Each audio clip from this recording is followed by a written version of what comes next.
कि winning prize के अंदर यानी गिव वे के अंदर नॉमिनेट किया गया था, और जिनकी best of the best trading performance रही है तमाम आईडीज़ मैंने यहाँ पे लिख दी हैं।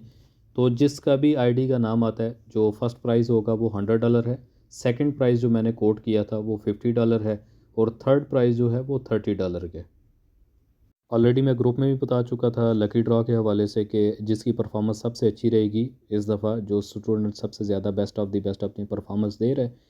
तो जो स्टूडेंट पोर्टल के साथ लिंक करके चल रहे हैं, स्पेशली लिंक ऑलरेडी मैंने यहाँ पर दे दिया था ग्रुप के अंदर भी। इंशाल्लाह नेक्स्ट जो आपको सामने गिव वे किया जाएगा वो टोटल मंथली बेस के ऊपर होगा, जिसमें सबसे बड़ा जो रिवार्ड रहेगा आपके लिए वो $500 का होगा, और मीडियम रिवार्ड जो है वो 250 होगा, और सबसे कम जो रिवार्ड है वो 150 का होगा।